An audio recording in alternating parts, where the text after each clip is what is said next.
Stop saying sorry for your English. If you aren't making mistakes, you aren't actually learning. Today, we're showing you why your errors are actually your secret superpower. Hello there, everyone. You're listening to the Fluent Vibes English podcast, the place where we make English feel like home. I'm Sarah, and I am so happy you're tuning in today. And I'm Ali. Hi, Sarah. Hi, everyone. I'm actually feeling really wonderful today. The sun is shining, I had a great breakfast, and I'm ready to learn something new. How are you feeling, Sarah? I'm doing great, Ali. I've got my favorite mug of tea right here. It's nice and warm, and I'm just feeling very grateful to have this time with you and our listeners. Me too. It's the best part of my day.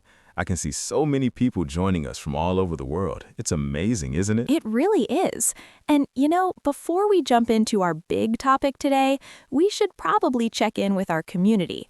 If you're listening right now and you find these chats helpful, could you do us a tiny favor? Just tap that like button. It really helps other English learners find us. Oh, absolutely. And if you haven't yet, hit subscribe. We want to keep making these for you. And when you subscribe, it's like giving us a big high five to keep going. High five, I love that. And if you have a friend who's struggling with their English confidence, share this with them. We're all in this together. Okay, Ali, are you ready for today's topic? It's a bit of a scary one for some people. A scary one. Okay, I'm ready.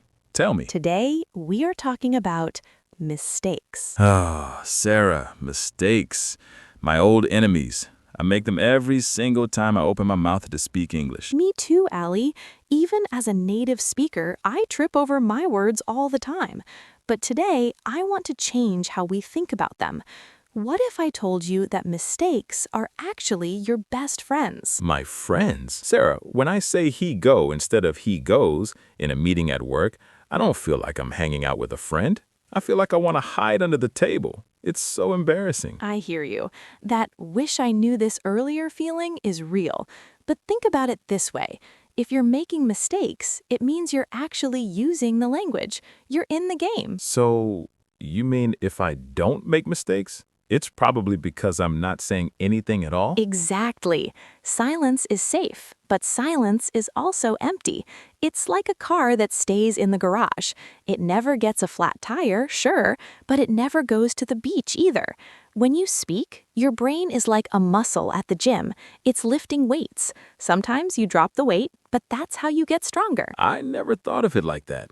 So the mistake is actually proof that my brain is working? Precisely. I had a moment like this just the other day at the pharmacy.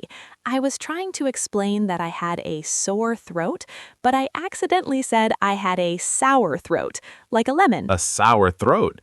Did the pharmacist understand? She laughed a little, but then she gave me the medicine I needed.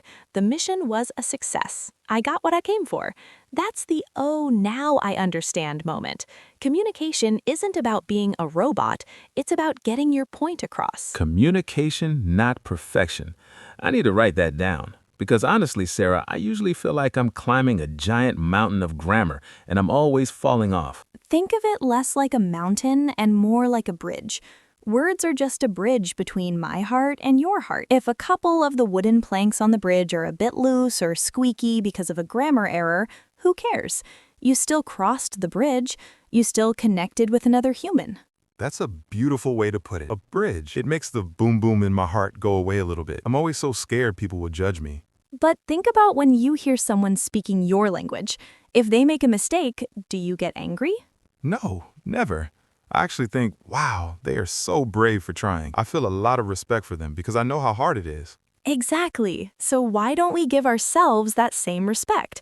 Most people aren't waiting for you to fail. They're just happy to be talking to you. You don't need to apologize for being a learner. Wait, so I shouldn't say, I'm sorry for my bad English every 5 minutes? Please never apologize for learning. It's like apologizing for walking when you're a toddler.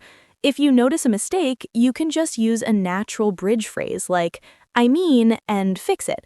For example, I go to the gym every Tuesday. That sounds so much more natural than I am sorry. It really does. And honestly, Ali, the mistakes I make are the things I remember the most. They stick in my brain because of the emotion attached to them.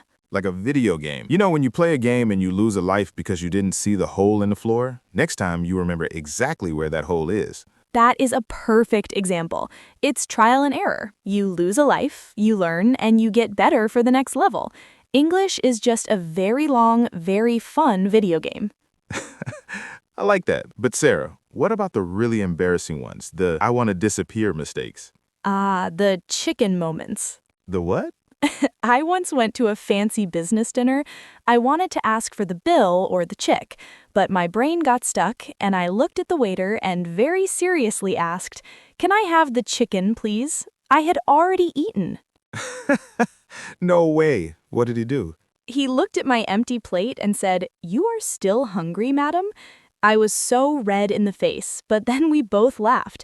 And you know what? I will never, ever forget the word bill again.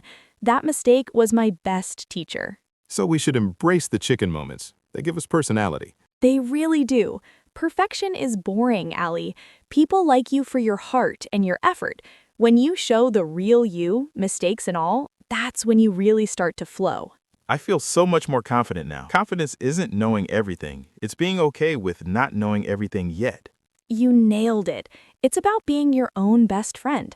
You wouldn't tell a friend they are bad for making a mistake, right? So be kind to yourself.